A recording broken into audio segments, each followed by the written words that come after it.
বিসমিল্লাহির রহমানির রহিম। সংগ্রামী উপস্থিতি, বাংলাদেশ আজ ভালো নেই, ঢাকা আজ ভালো নেই, নরসিংদী আজ ভালো নেই, গাইবান্ধা আজ ভালো নেই।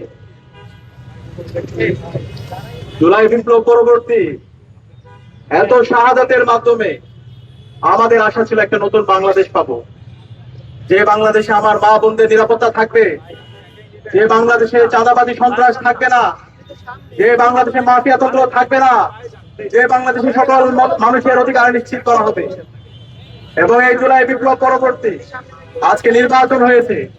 নির্বাচন পরবর্তী আমাদের আশা ছিল যে সরকার আসবে, সেই সরকার শুধুমাত্র একটা দলের হবে না, কোন একক বর্গের হবে না, সকল মানুষের, সকল দলের, সকল মানুষের অধিকার নিশ্চিত করবে সেই সরকার। কিন্তু আমরা দেখতে পেয়েছি আজকে এই সরকার শপথ নেওয়ার পরে 12 থেকে 13 দিন হচ্ছে। এই 13 দিনে তারা আমাদের এই দেশের নাগরিকদের জীবনের নিরাপত্তা তারা দিতে পারেনি, তারা আমাদের এই দেশের নাগরিকদের সম্পদের নিরাপত্তা তারা দিতে পারেনি, তারা আমার এই দেশের মা বোনদের ইজ্জতের নিরাপত্তা তারা দিতে পারেনি। আমরা দেখতে পেয়েছি নির্বাচন পরবর্তী 24 ঘন্টার মধ্যে সারা দেশে সহিংসতা। সেই ফেসিবাদী আমলে যেভাবে ভিন্ন মতের, ভিন্ন পথের উপর যেভাবে আক্রমণ করা হতো, ঠিক একই কায়দায় নির্বাচন পরবর্তী সারা দেশে সন্ত্রাসীরা বাড়িঘর ভেঙে দিয়েছিল।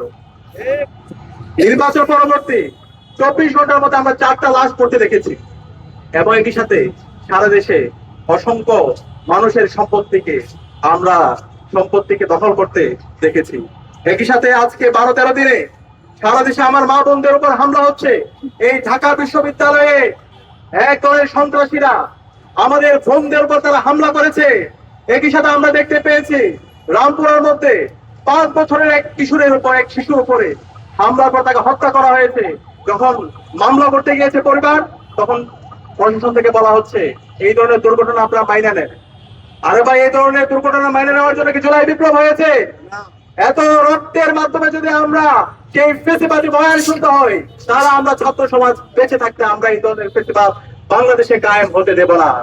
পরবর্তীতে এলাকাবাসী যখন ঘেরাও করলো, এরপরে মামলা নেওয়ার পরে পরিবারকে ক্রমাগত হুমকি দেওয়া হচ্ছে মামলা তুলে নেওয়ার জন্য। এরপর আমরা দেখতে পেয়েছি নরসিংদীর মধ্যে ইতিহাসের বর্বরচিত ঘটনা, আইএমএ জাহিলিয়াতকে হার মানিয়েছে। এক কিশোরকে 15 বছর বয়সী কিশোর, তাকে গণধর্ষণ করা হয়েছে। গণধর্ষণ করার পরে যখন সে বিচারের দাবিতে এলাকার বিএনপি নেতার কাছে গেল, পরবর্তীতে তাকে বিভিন্ন ধরনের হুমকি দেওয়া হলো, এবং এরপরে ওই পরিবারের সামনে থেকে, তার বাবার সামনে থেকে তুলে নিয়ে গিয়ে তাকে হত্যা করা হয়েছে। আমরা এখন পর্যন্ত এই ঘটনার সাথে যারা জড়িত এবং যারা ইন্ধন জুগিয়েছে তাদেরকে দৃষ্টান্তমূলক বিচার আওতা আনতে দেখিনি।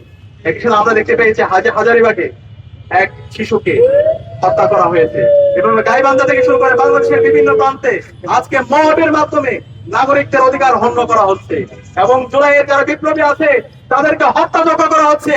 এবং এই খুনি হাসিনা যে গত 16 বছর বাংলাদেশে ফেসিবাদ কায়েম করেছে, গুম খুন আইনাগরের মাধ্যমে বাংলাদেশকে একটা অকার্যকর রাষ্ট্রে পরিণত করেছে, এবং এই জুলাই বিপ্লব আমাদের 2000 ভাই বোনকে শহীদ করেছে।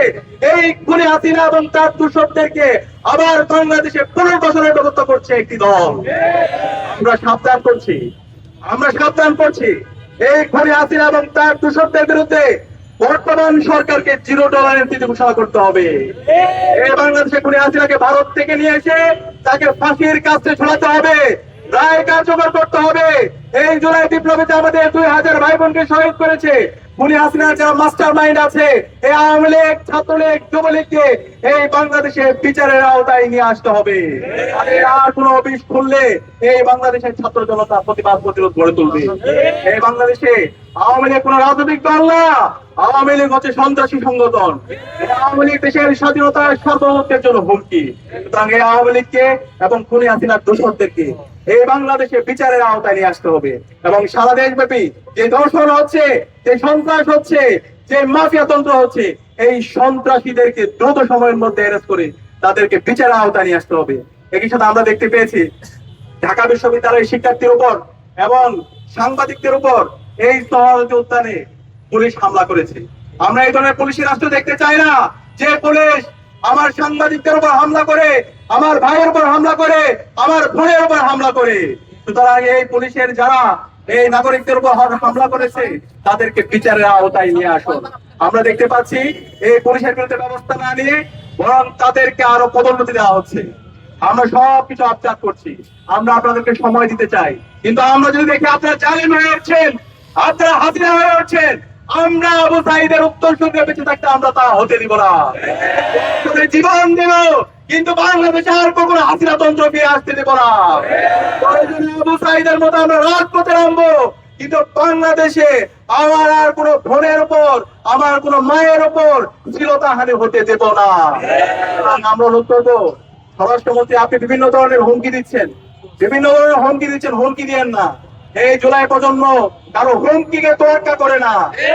আমরা দেখতে পেয়েছি এই ঢাকা বিশ্ববিদ্যালয়ে 15 জুলাই খুনি হাসিনা এবং তার দূষণরা নিষিদ্ধ ছাত্রলীগ আমাদের ফ্রন্টের উপর হামলা করেছিল। পরবর্তীতে বাংলাদেশে যে গণবিপ্লব হয়েছে, সেই বিপ্লবের মাধ্যমে খুনি হাসিনা দেশ থেকে পালাইছে।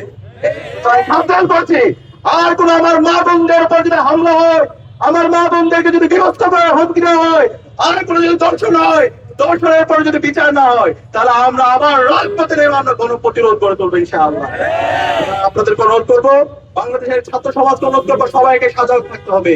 প্রতিটি পাড়ায় পাড়ায়, মহল্লায় মহল্লায়, প্রতিটি স্কুলে কলেজে মাদ্রাসায় বিশ্ববিদ্যালয়ে এই দর্শকদের বিরুদ্ধে প্রতিরোধ কমিটি গড়ে তুলতে হবে।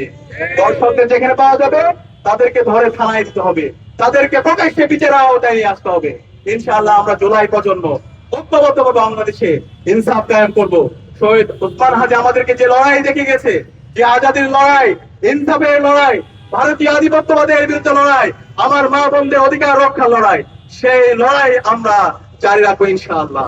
সেই লড়াইয়ে সবাইকে নেতৃত্ব দেওয়ার জন্য উদাত্ত আহ্বান জানিয়ে আজকে আমি আমার কথা এখানে শেষ করছি। ইনকিলাব জিন্দাবাদ।